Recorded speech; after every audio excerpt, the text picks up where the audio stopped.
Salam, sehat semua? Tetap semangat? Puji Tuhan. Bukan satu faktor kebetulan ketika kami kemarin dihubungi Pak Mit. Kami ada kegiatan di Salatiga, kemudian di Boyolali pada siang harinya sampai jam 4 kemarin. Untuk melayani Bapak, Ibu, dan Saudara. Bersyukurlah saudara karena Anda memiliki hamba Tuhan yang dipakai dengan heran. Bahkan diperlengkapi sesuai dengan kemajuan zamannya. Kebetulan beliau menjadi satu langkah lagi ketika S2 bersama kami. Ternyata tidak diduga dan tidak rencanakan S3, doktorat juga bersama saya. Jadi beliau lebih duluan tinggal masuk ke disertasi. Kami sungguh merupakan satu kebahagiaan dan kebanggaan kami secara pribadi. Ternyata di desa yang terpencil ini ada banyak bibit benih daripada Tuhan yang ditaburkan membahana untuk melayani banyak hal.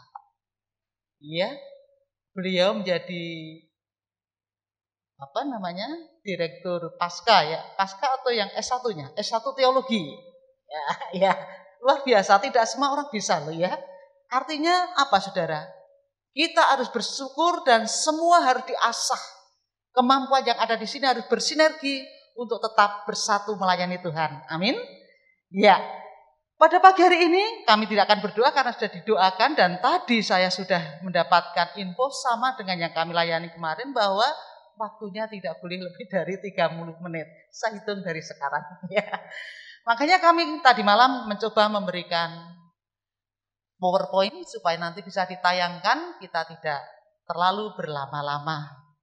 Bapak, Ibu, dan Saudara, kami hanya akan membacakan dari kitab Ulangan 10 ayat 12, 13, dan 16 sebelum masuk ke PowerPoint. Sebagai dasar permenungan kita pada pagi hari ini, yang berkata seperti ini. Maka sekarang, hai orang Israel, hai orang Kanaan, ya. Kanaan itu kan Kanaan ya. Apakah yang dimintakan daripadamu oleh Tuhan Allahmu? Selain satu, takut akan Tuhan Allahmu. Dua, hidup menurut segala jalan yang ditunjukkannya. Tiga, mengasihi Dia. 4, beribadah kepada Tuhan Allahmu dengan segenap hatimu dan dengan segenap jiwamu.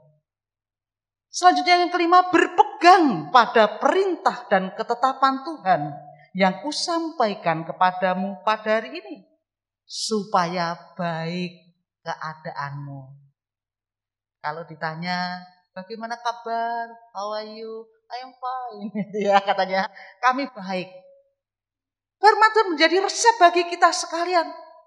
Ditambah di ayat 16, sebab itu sunatlah hatimu dan janganlah lagi kamu tegar tengkuk. Itulah yang mendasari firman Tuhan yang akan kami sampaikan dengan tema yang diberikan pada saya, beribadah kepada Tuhan. Jadi saudara kekasih Tuhan, beribadah kepada Tuhan Allah harus dilakukan dengan segenap hatimu dan dengan segenap jiwamu. Ulangan 11, 12 tadi. Kanthi gumolong ngati, ojo mangrotinga. Yes. Banyak orang memaknai bahwa ibadah adalah suatu yang sifatnya ritual rutin.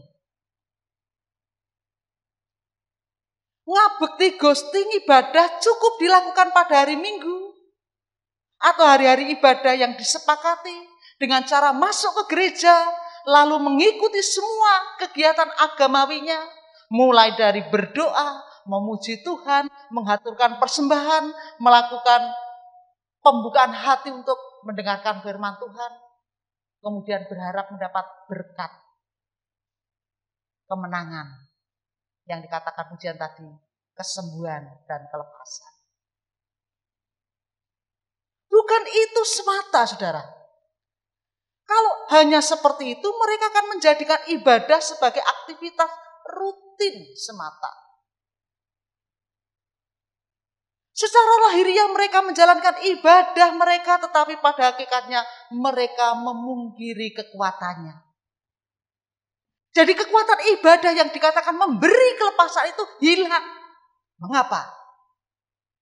Ya rutinitas. Tapi kami percaya pada pagi hari ini bukan rutinitas. Tapi Anda dan saya sedang beracara dengan Allah. Dipersiapkan dan dipandu oleh Roh Kudus.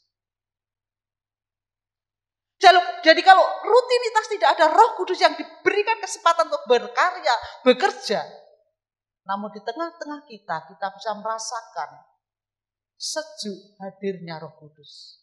Puji Tuhan, saudara. Sehingga tadi janji kemenangan ditawarkan lewat pujian yang membahana. Kelepasan yang Anda butuhkan, lepas dari masalahmu, tidak bisa. Masalah harus diatasi. Lepas dari rasa takut, kekhawatiran yang terjadi.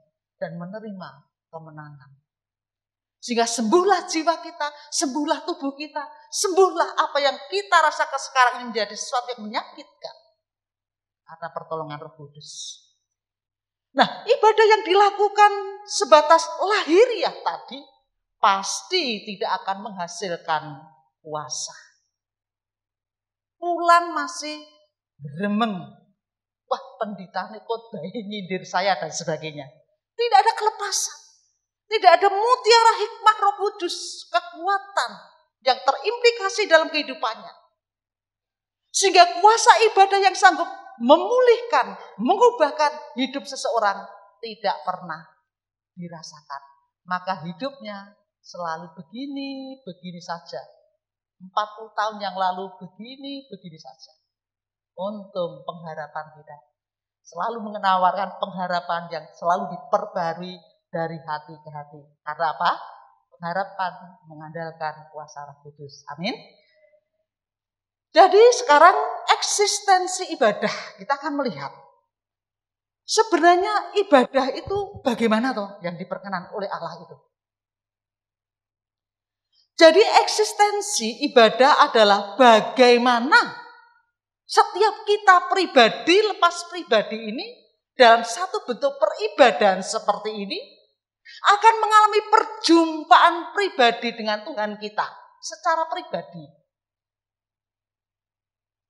Kemudian setelah kita mengalami perjumpaan yang indah dengan Tuhan kita, waktu beribadah melalui pujian, melalui doa, melalui firman, maka kita akan tinggal dan masuk di hadirat-Nya. Anda merasakan hadirat Tuhan tidak pagi ini? Nah, kalau begitu Anda dan saya ada di dalam lawatan Roh Kudus. Bisa dipastikan bahwa diri kita akan mendapatkan berkat peribadahan yang ada. Kita sanggup tinggalkan yang di luar sana. Setelah kita berjumpa pribadi dengan Yesus, kemudian kita mampu merasakan dan tinggal tetap di hadirat-Nya, maka kehidupan imani kita akan mengalami persekutuan dan pergaulan karib dengan Allah. Amin, saudara. Sudah merasakan belum? Kita begitu karibnya dengan Tuhan. Apa-apa kita wadulkan pada Tuhan. Apa-apa kita serahkan pada Dia. Apa-apa kita haturkan untuk kemuliaan nama Dia. Itulah yang dikatakan eksistensi ibadah. Ada perjumpaan pribadi, bukan kolektif. Maka karena kita telah menerima kerajaan yang tak tergoncangkan, saudara. Bumi hancur oleh COVID sampai kita rindu banget ke gereja ya. Berapa bulan kita tidak ke gereja? Tidak bisa tatap muka? Berbulan-bulan. Apalagi yang lansia, kasihan. Tempat kami yang lansia memang dibatasi tidak boleh berangkat. Kecuali yang bertugas-bertugas. Mengapa? Karena kita ngeman. Namun pada hakikatnya ternyata kerinduan yang besar untuk masuk hadirat Tuhan tidak bisa terbendung. Karena apa? Kuasa Roh Kudus yang menggerakkan, yang nongol. Sehingga kerajaan kita adalah kerajaan surga yang tak akan tergoncangkan. oleh apapun yang terjadi di tengah hidup kita. Amin. Saudara dan saya ini pemenang, punya kerajaan, memerintah bersama Dia. Maka dikatakan karena kita punya kerajaan yang tidak pernah tergoncangkan itu, marilah kita mengucap syukur dan beribadah kepada Allah menurut cara yang berkenan kepadanya dengan hormat dan takut. Ini yang dikatakan Ibrani 12 ayat 28. Jika dalam satu peribadahan tidak ada rasa hormat kepada Allah, menempatkan Dia sebagai pemilik kehidupan kita, sebagai raja di atas segala raja atas hidup kita, bahkan sebagai orang tua yang perlu kita hormati, menempatkan Dia di atas segala-galanya, maka kita tidak akan pernah menikmati eksistensi ibadah yang sebenarnya. Kita harus hormat kepada pelayan-pelayan Tuhan yang sedang melayani, kepada hadirat Allah melalui firman-Nya. Kita punya perasaan takut. Takutnya bukan takut dicelakai, tapi takut karena hormat kepada Dia. Sehingga memusatkan seluruh perhatian kita, pikiran kita, perasaan kita secara gumulung hati tadi menyatu padu dalam peribadahan. Pribadi lepas pribadi dalam hadirat Allah. Siap dibentuk, siap menerima berkat-Nya. Amin. Sungguh kami merasa terpukul ketika saudara kekasih kami, Dik Nur, dipanggil Tuhan. Hati kami terguncang, saudara, karena dia teman sepermainan kami dari kecil. Dia orang luar biasa yang menginspirasi saya untuk tidak takut meskipun saya harus berjuang dari nol. Tuhan memanggil dia dengan caranya. Ini mengingatkan pada kita sekalian, sungguh kedukaan hati kita luar biasa. Jemaat kami ada 24 yang kena, 4 yang meninggal, atau 5 yang meninggal ya. Hati kami sedih, terluka. Kenapa COVID tidak pergi-pergi ya? Namun kita ingat kita punya kerajaan yang tidak tergoncangkan. Maka marilah kita lakukan ibadah dengan rasa hormat dan takut kepada Allah. Karena kita tidak tahu masanya kapan dipanggil Tuhan. Kita harus siap sedia. Karena tidak pernah ditari siap atau tidak dipanggil Tuhan. Dalam kondisi apa? Begitu cepat berlalu. Tidak terasa, saudara. Hidup itu begitu singkat dibandingkan dengan keabadian. Saya sekarang sudah hampir 62 tahun. Tahun depan seluruh kegiatan saya yang berkaitan dengan kedinasan dan tugas-tugas gerejawi saya lepaskan. Saya menjadi bebas. Kemungkinan besar saya sering ke selatan, jangan merasa tidak nyaman dengan saya karena saya ini seperti kebo balik ono kandanginan di suatu saat. Rindu, mengapa? Hadirat Allah boleh kita rasakan bersama-sama, membentuk kita menjadi pribadi seperti ini karena apa? Persekutuan yang indah bersama seperti ini. Amin. Selanjutnya, gereja banyak yang kehilangan esensi ibadah tadi. Mengapa, saudara? Karena tidak lagi punya rasa hormat dan takut akan Tuhan. Mereka tidak pernah bertegur sapa dengan Roh Kudus, mengharap kehadiran Dia untuk menolong kita, memandu kita. Padahal kita tahu bahwa kita punya penolong. Ini janji Yesus kepada kita, yaitu Roh Kudus. Heleh Roh Kudus. Kalau sampai heleh Roh Kudus, jangan pernah saudara dan saya berharap akan hidup binerkatan dan selamat. Bisa jadi dosa tak terampuni kata Pak Mit. Ya saudara, hati-hati. Jadi lawatan Roh Kudus itu diperlukan dalam satu bentuk peribadahan. Saya tadi salut berdoa sebelum ibadah, jemaat mendukung. Ini satu hal yang bukan rutinitas, tapi lawatan Allah melalui Roh-Nya.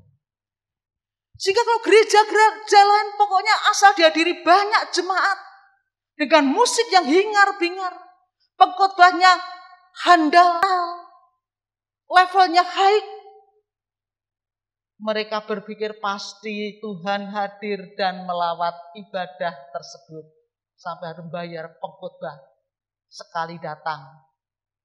50 juta, saudara.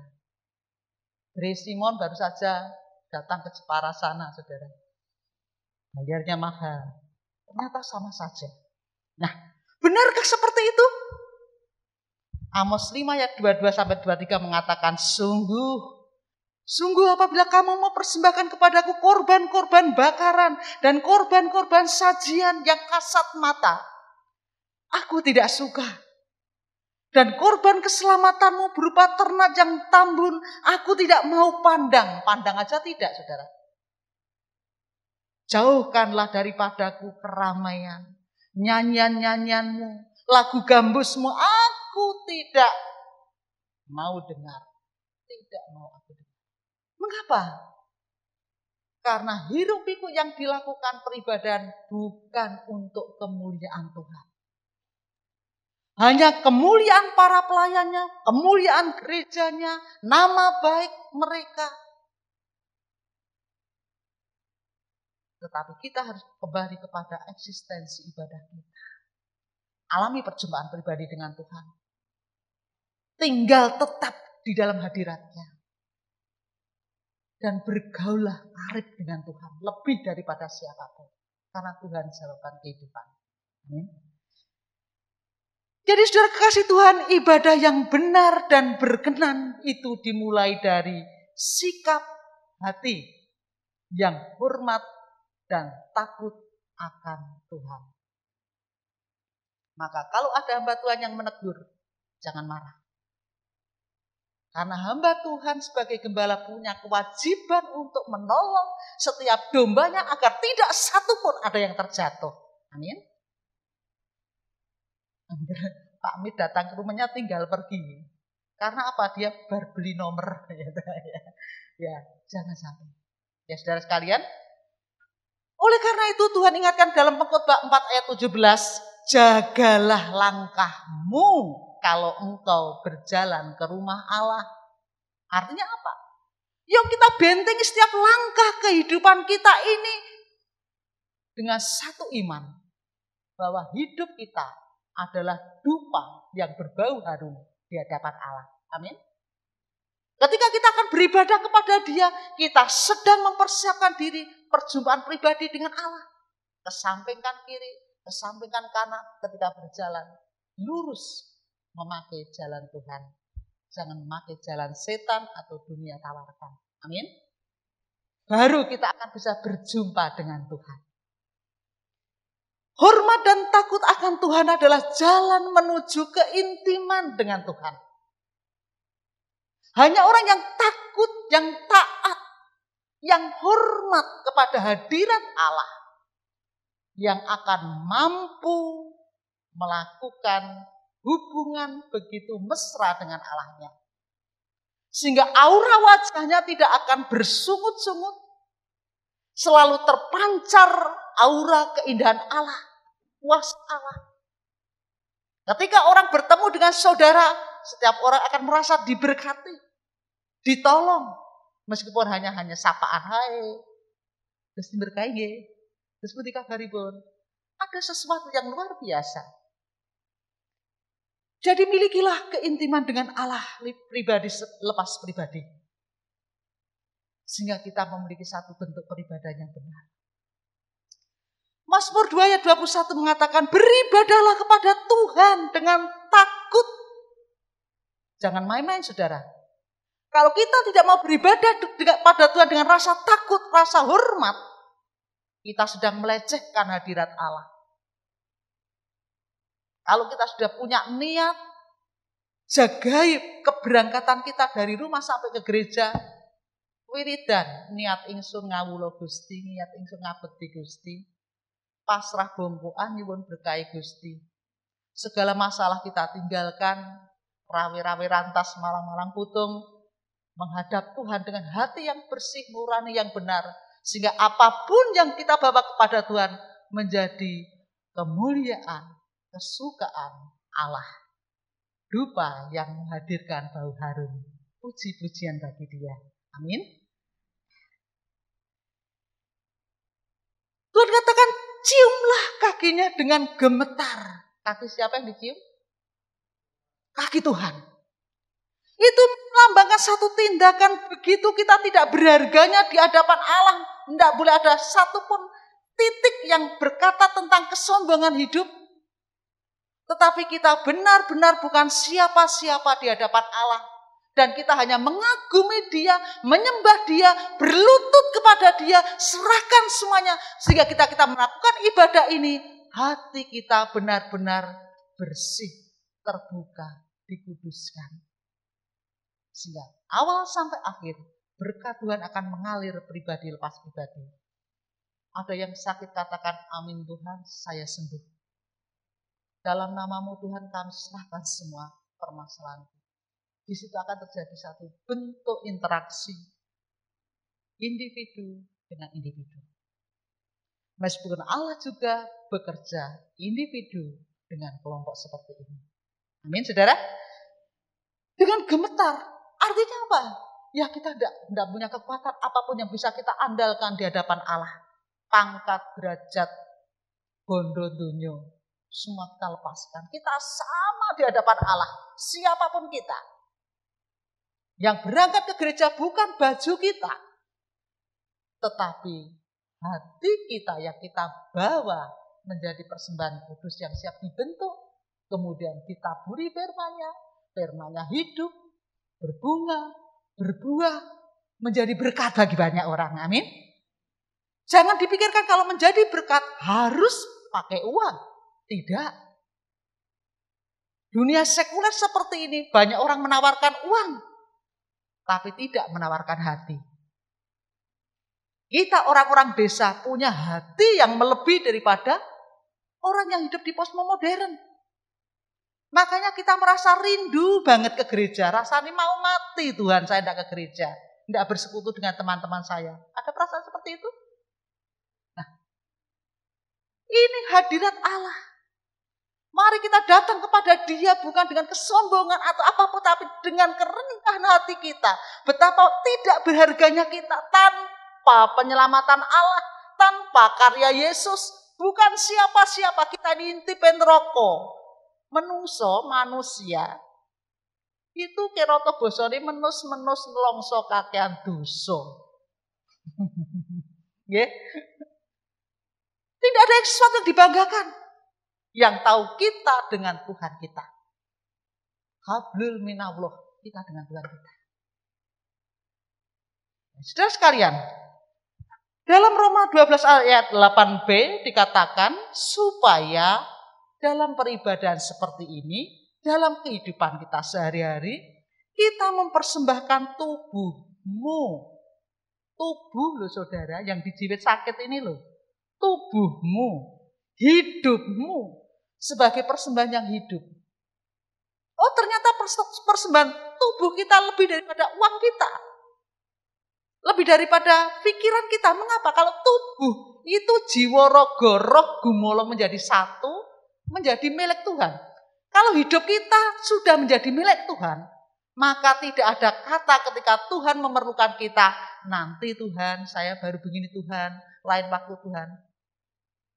Karena kita merasa bahwa hidup kita ini, tubuh kita ini, apa yang menyekitari di tubuh kita ini miliknya Yesus. Diproses oleh Yesus dan tertuju untuk Yesus. Amin. Sehingga ketika saya di WA beliau tidak banyak kata, saya hanya jempol saja. Mau mengatakan capek, tidak boleh itu bilang capek hamba Tuhan. Nanti disuruh istirahat selamanya.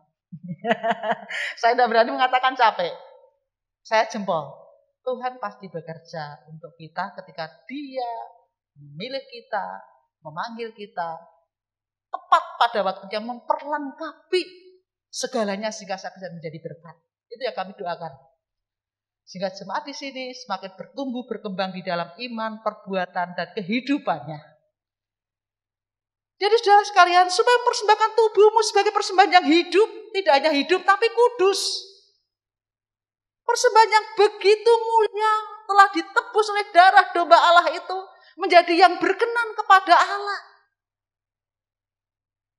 Kalau kita punya hidup, punya tubuh, sudah dikuduskan, dipakai Allah, berkenan kepada Dia.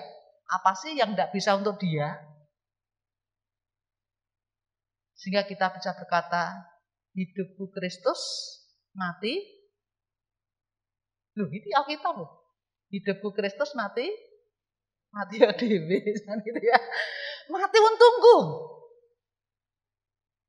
Kita boleh bersedih untuk kepergian saudara kekasih kita. Tapi tak tahu bahwa Allah sedang bekerja untuk kuasa yang penuh itu membentuk jemaat sini menjadi tampilnya nur-nur baru di tempat ini. Yang begitu setia mendampingi saudaranya melayani Tuhan.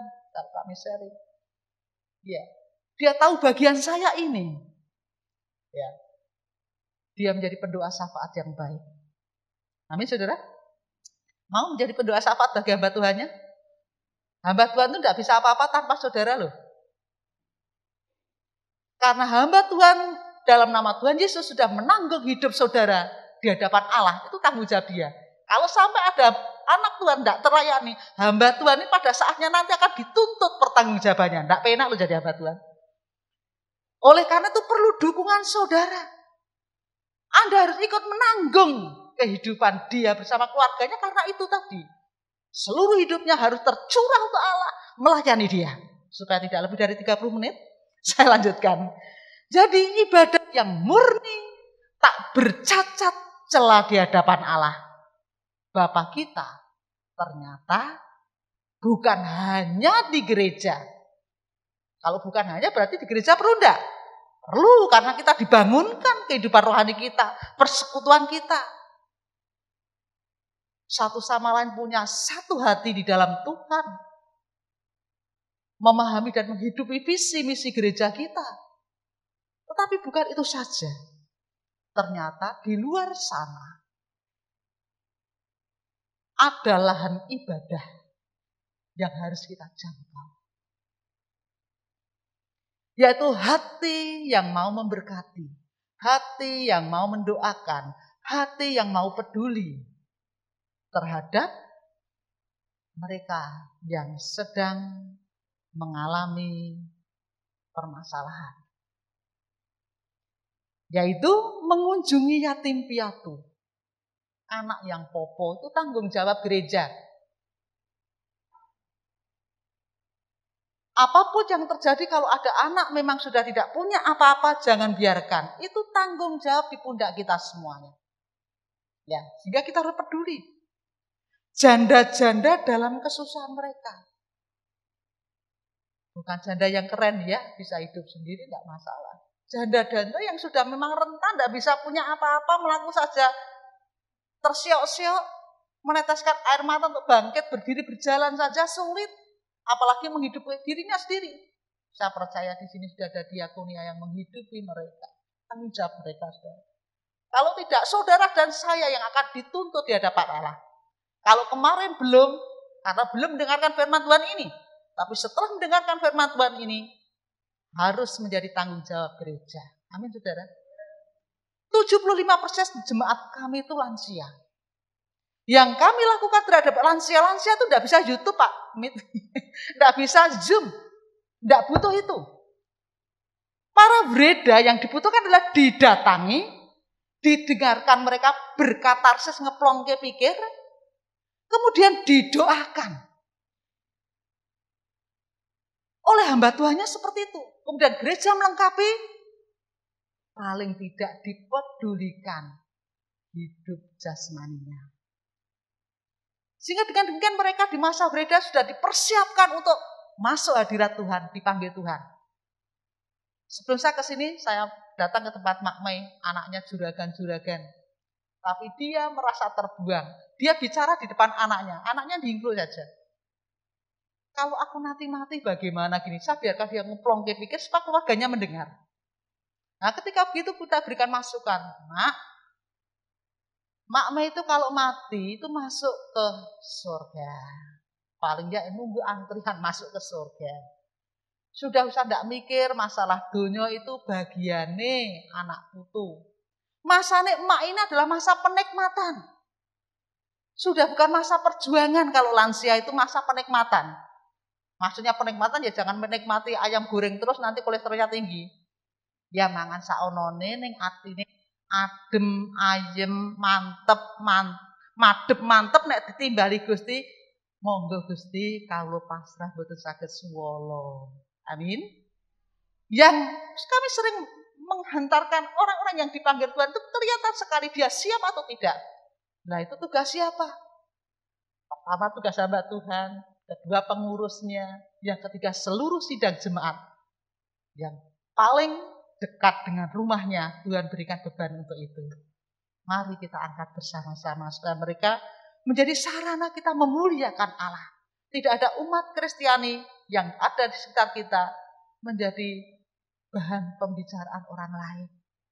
Tetapi sampai di akhir hidup mereka tetap menjadi kemuliaan bagi Tuhan. Amin. Itu ibadahmu yang jati. Dan menjaga supaya dirinya tidak dicemarkan oleh dunia. Jadi saudara kasih Tuhan. Kalau kita melayani pekerjaan Tuhan dengan aktif sedemikian rupa, ingat. Jangan sampai diri kita yang terlalu aktif karena tidak bisa job description-nya dibagi-bagi, kelelahan, keletihan. Akhirnya apa? Kita jatuh dalam pencobaan. Sehingga kita dicemarkan oleh dunia. Menjadi bahan berfungsinya. Karena apa? Tidak memberkati. Tidak peduli. Ya. Menolong orang lain sembari kita bertahan dalam iman. Sampai panggilan kita datang. Amin. Saudara kekasih Tuhan. Dari sini kita bisa menyimpulkan bahwa ternyata ngawula Gusti, ngibadah itu dilakukan di mana saja, kapan saja, dengan cara apa saja, melalui pekerjaan kita. Kita diingatkan bahwa saudara dan saya adalah kitab yang terbaca, terbuka. Menjadi kesaksian hidup di tengah masyarakat yang tidak bisa dipungkiri oleh kita sendiri. Orang Kristen hidup di terang, dunia ada di gelap. Orang Kristen tidak bisa melihat ke gelap sana. Orang Kristen maksudnya orang yang punya hubungan pribadi, ibadah yang benar, perjumpaan, kemudian dengan Yesus ada hadiratnya yang hadir, Roh Kudusnya yang mandu. Memancar ke sana, melihat orang Kristen itu cetowelo-welo seperti ikan di akuarium. Makanya kalau ada orang Kristen berzina satu saja, ceritanya sampai seantero dunia, betul ya? Tapi kalau mereka yang melakukan kesalahan, mereka tidak kelihatan oleh mata kita. Karena apa?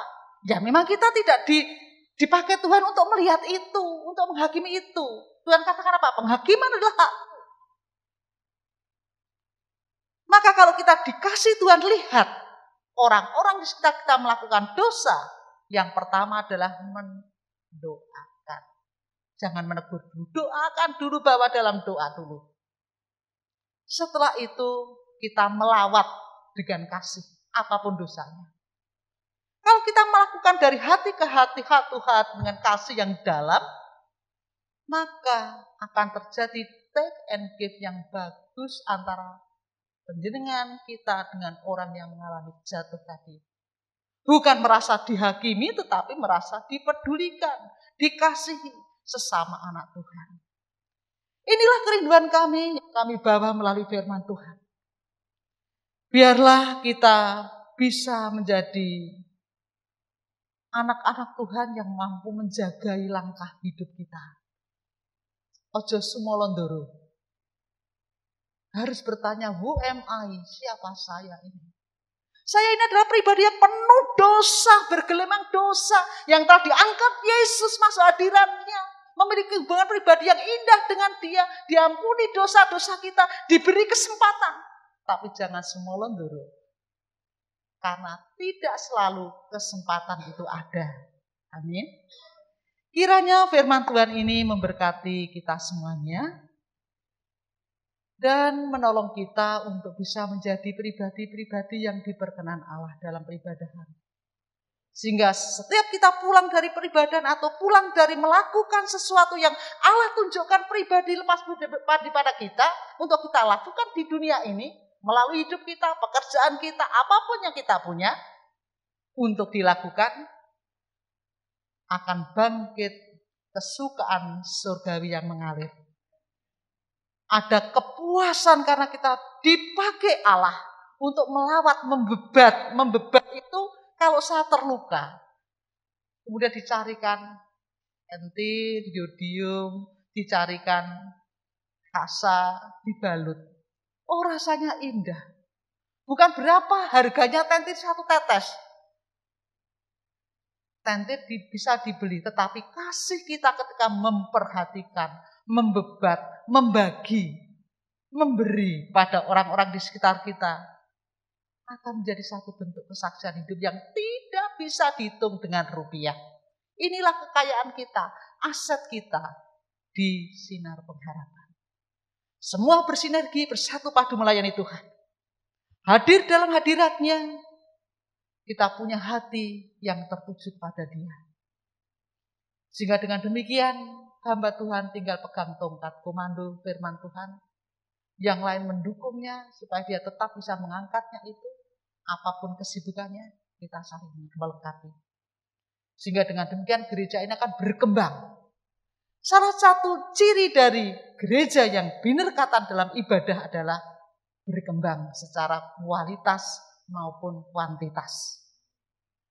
Saya mendengarkan ada pertobatan dari ini. Inilah yang dikatakan berkembang. Inilah ibadah hamba Tuhannya. Inilah ibadah jemaatnya. Yang menilai siapa? Dunia. Orang luar. Jika kita bersungguh dalam melayani Tuhan dalam peribadahan, maka Tuhan akan kirimkan jiwa-jiwa kepada. Sehingga gereja ini nanti akan kurang lagi. Harus ke depan, harus dibangkit lagi, dan bukan lagi. Bukan dalam rangka memperkaya gereja, tetapi memang dalam rangka Tuhan melawat umatnya, sehingga banyak jiwa yang diselamatkan dan harus ditolong. Jadilah pribadi-pribadi yang diperkenan Allah, supaya kita memiliki ibadah yang diperkenan Tuhan. Tuhan memberkati.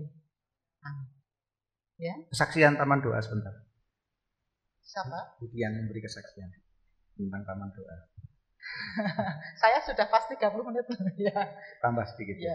Tempat saya nanti kalau ngirim gambar tidak pakai masker, saya akan ditegur. Karena saya sering menegur yang tidak pakai masker itu bisa lewat atau maaf ya. Jadi saya tidak buka masker saya. Kesaksian hidup saya, panjenengan tahu siapa saya. Saya bukan siapa-siapa. Tapi saya punya ibu yang luar biasa. Belum ada orang Kristen di Jeddah. Ibu saya adalah pribadi yang dipanggil dari kecil menjadi anak Tuhan. Tidak boleh beribadah oleh bapak saya. Tapi tetap bentur. Sehingga suatu saat bapak saya berkata pada ibu, karena saya dipakai Tuhan untuk mendoakan. Sampai sekarang banyak yang kami lakukan hanya mendoakan. Jadi tidak usah keluar modal. Mendoakan banyak. Bu Sri tahu ya, Bu Sri yang dari Jeddah ya. Dari remaja saya Mas Toto. Jadi bentuklah saudara-saudara kita, anak-anak kita dari remaja. Termasuk anak saya. Ya, saya bentuk dari dalam kandungan. Dibentuk bersama Allah bukan saya. Kami mempergumulkannya untuk Tuhan. Nah, kemudian bapak saya meninggal di pangkuan kami seperti drama. Orang-orang di sekitar melihat. Dan bapak kami menirukan. Saya berdoa, Gusti kalau meratobat kepingin dados putranipun Gusti Yesus Kristus. Kalau kita dados Gusti, amin. Meninggal ya. Meskipun dia dikuburkan secara muslim, jasadnya tidak berguna karena debu kembali ke debu. Tetapi imannya yang menggelorakan itu ternyata membakar kami. Kami tidak pernah berjuang sendiri karena ada Tuhan Yesus, saudara, yang sedang dapat bagian di bawah. Jangan pernah mengeluh. Semakin banyak kita mengeluh, semakin beban itu terasa berat, betul? Tapi percayalah Tuhan menaruh beban hidup tidak melampaui batas kekuatan saudara dan saya, dan Dia ikut menanggungnya. Akhirnya kami kemudian, dan pelayanan kami yang dari kecil kami kembangkan, kami layani dengan suami saya, dapat suami yang luar biasa, Tuhan berikan talenta yang luar biasa, dia pendoa.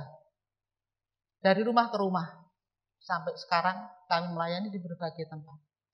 Dan luar biasanya anak kami satu-satunya, anak kandung saya, Paul, ada anak angkat saya dari Papua, namanya Ishak. Anak kandung kami ini pertama kali tidak terpanggil dia ke pada pelayanan, tetapi dia kepada piano. Jadi dia jadi pianis dan solo song. Waktu di perkuliahan dia menjadi pembina paduan suara Jawa Tengah untuk mahasiswa. Belum terpanggil. Tapi saya yakin bahwa sejak dalam kandungan engkau sudah dibentuk Allah. Kita doakan terus. Kita bawa terus. Dan pada akhirnya dia tertambat hati ke GKMI Salatiga. Dengan jumlah jemaatnya itu sampai 1.500, saudara. Pak Mit sudah pernah ke sana ya. Rumahnya sederhana, gerejanya sederhana. Ibadahnya 3 kali. Ya. Full. Orang-orang desa banyak sekali. Jadi kalau yang tua-tua beribadah mulai jam 6, kemudian yang 9 yang pemuda remaja pakai jering-jering seperti ini. Kemudian sore itu campuran mereka yang tidak bisa pagi. Dan bersyukur mulai dari orientasi, praorientasi 2 tahun, orientasi 3 tahun. Pendeta muda di jalannya selama 4 tahun. Dan puji Tuhan kemarin mengikuti ujian peremtoir pendeta, kami minta dukungan teman-teman kami. Semua berjalan begitu lancarnya. Dan besok tanggal 10 Desember akan dilantik menjadi pendeta penuh.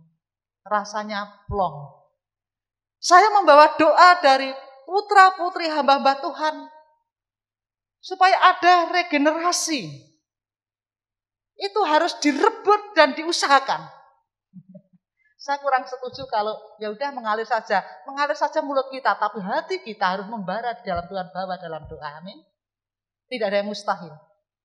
Anak saya di Udinus sudah 1 tahun, IP hampir 4 Om.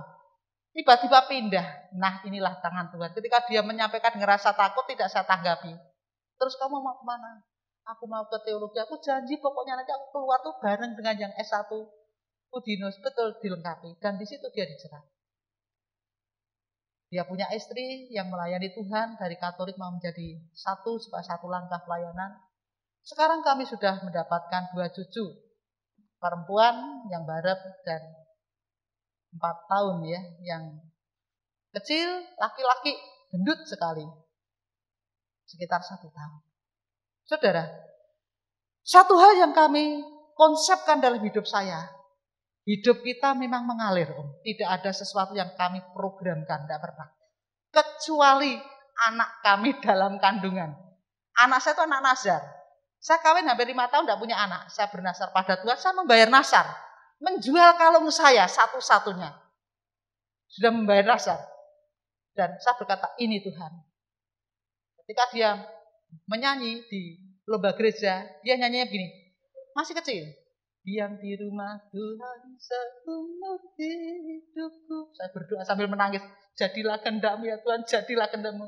Dia dapat juara menyanyi itu. Kemudian kami rangkul, kami ajak berdoa, dia belum ngerti, masih kelas 2 SD. Tapi lawatan Tuhan begitu nyata. Saya punya anak satu lagi, anak angkat dari Papua. Lulus S2-nya di UGM, ambil teologi. Sekarang sudah bekerja di Penabur Jakarta, di pusatnya. Kalau Om Jarot ada di Penabur Bandung. Om Jarot itu diberi sampiran mengajar SMA, tetapi dia juga pelayan Tuhan untuk berkhotbah kemana-mana. Ya, inilah keluarga yang mau ngawula Gusti, gentur ing pandonga. Tidak ada sesuatu yang mustahil bagi Tuhan. Terutama anak-anak kita yang masih remaja pemuda. Saya punya anak sana namanya Pius. Dia suka gini, dia punya keahlian. Saya katakan, dari kecil kamu saya doakan terjadi hamba Tuhan loh. Dan pada tahun ini dia daftar di Salatiga Ungaran itu, musik itu apa ya? Musik gerejawi. Saya katakan S1-mu musik gerejawi. Saya doakan semoga Tuhan melawat S2-mu di teologi dan kamu jadi hamba Tuhan. Itu pertama juga mengelak. Yes itu, tidak mau. Nah, ini sebabnya kami selalu respect dengan anak-anak Tuhan. Kalau ada apa-apa, curahkan pada Tuhan. Iman yang membara untuk melayani itu harus dibentuk sedini mungkin seusia Anda.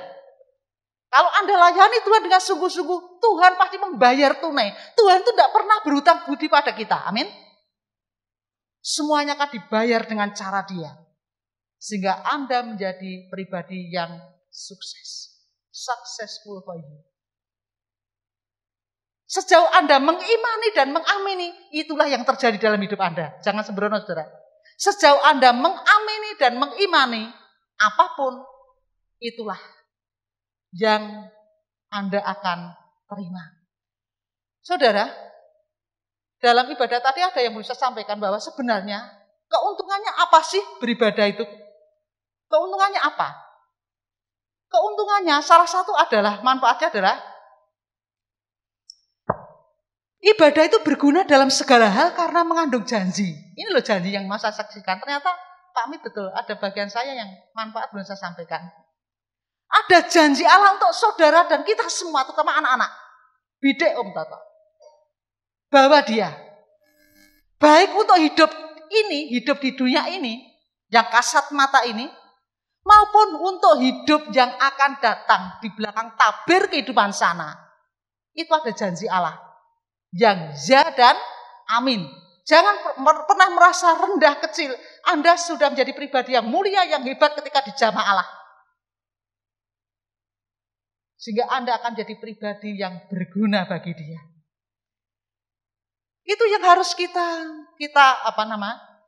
uri-uri. Memang ibadah kalau disertai rasa cukup, orang kurang, orang grantes, orang mudomono Gusti Allah, orang ngersulo, memberi keuntungan besar. 1 Timotius 6 ayatnya. Perlu kita baca di rumah itu, saya tekan baca di rumah. Apakah kita sudah merasa cukup di hadapan Allah? Jalan kita jangan dilangak, tetapi coba ke depan. Lihat mereka yang berjatuhan, melihat mereka yang berhasil. Anda mau pilih yang mana? Ingin jatuh? Ingin berhasil? Ingin berguna bagi Tuhan? Atau tidak? Hidup ini seperti perjalanan di padang pasir. Mari berjuang untuk itu. Supaya punya rasa cukup. Rasa cukup itu dari anak yang sudah mulai merasakan nyuwun sampai kita akan masuk ke liang kubur harus dimiliki. Sehingga hidup kita itu yes. Jangan takut karena kita tidak punya uang, tidak punya harta. Harta kita tuh besar di surga, saudara. Amin. Pemilik kerajaan surga, ahli waris, saudara. Maka kamu akan melihat kembali perbedaan antara orang benar dan orang fasik, saudara. Bedakan, orang benar tuh hidupnya, keluarganya seperti apa jadinya pada akhirnya. Benar dalam kaitannya adalah hidup menurut kaidah aturan yang Allah berikan. Itu benar. Hidup menurut Alkitab. Itu benar. Bukan kata orang. Antara orang yang beribadah kepada Allah dan orang yang tidak beribadah kepadanya. Kata Malaikat 3 ayat 18.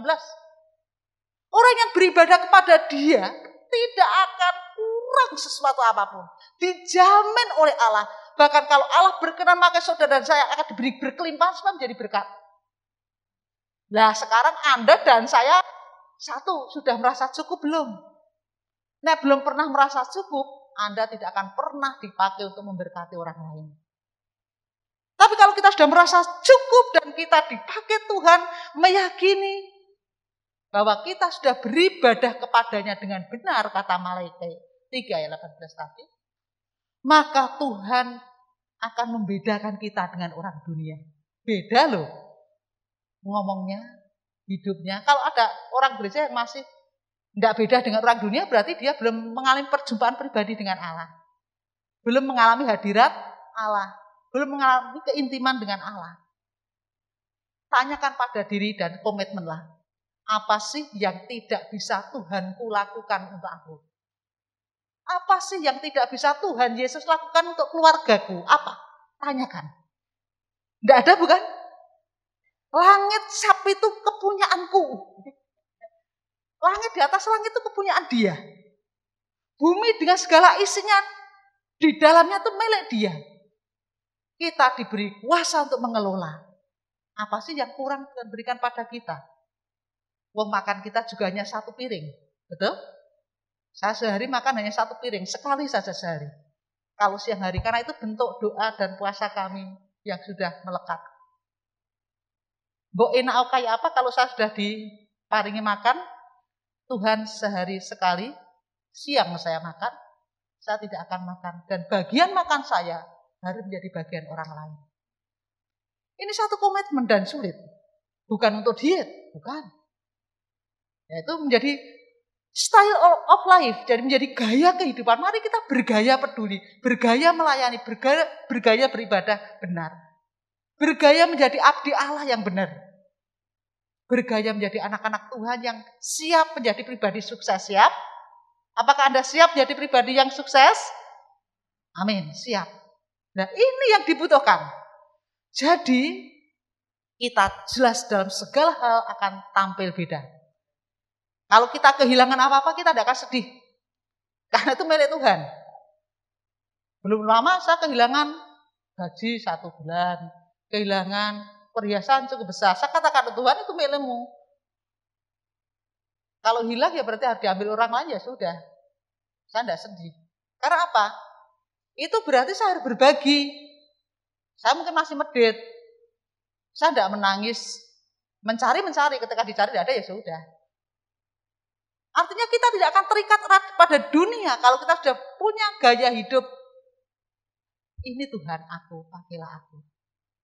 Nah, inilah yang perlu kita tanamkan dalam kehidupan berjemaat. Saling memperhatikan.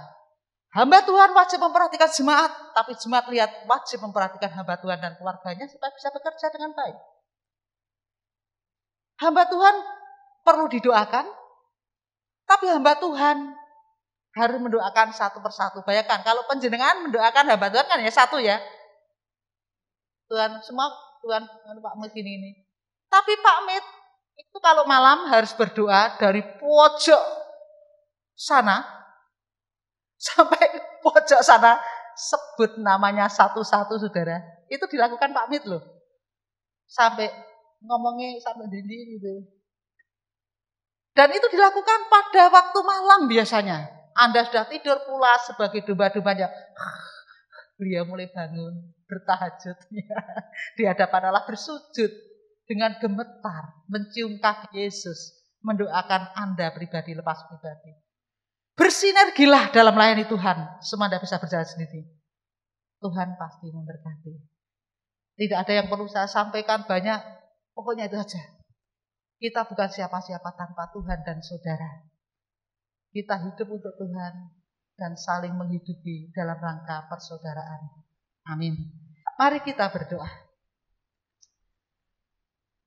Bapa kami dalam surga, Tuhan Yesus Kristus, inilah firman yang telah kami sampaikan untuk sidang kekasih kami, jemaat Canan, jemaat GPDI Sinar Pengharapan.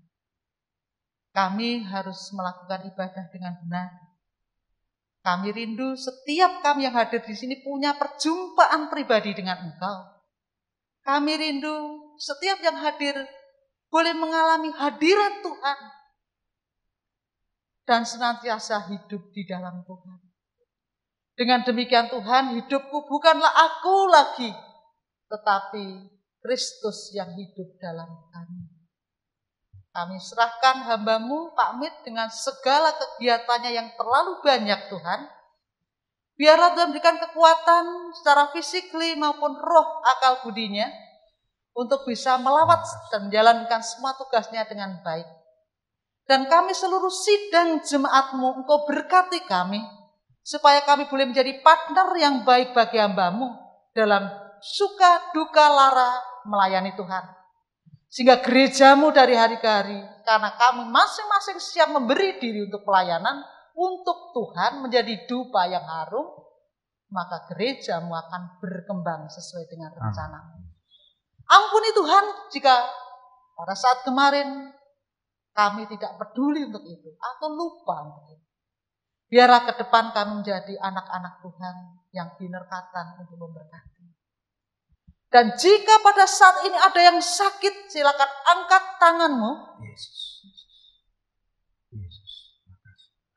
Saudara yang merasa sakit, baik ekonomi kalian, baik hati kalian yang terlukai, atau tubuh kalian yang tak kunjung sembuh karena penyakit yang menggerogoti Anda. Sakit karena takut mati. Angkat tanganmu kepada Dia.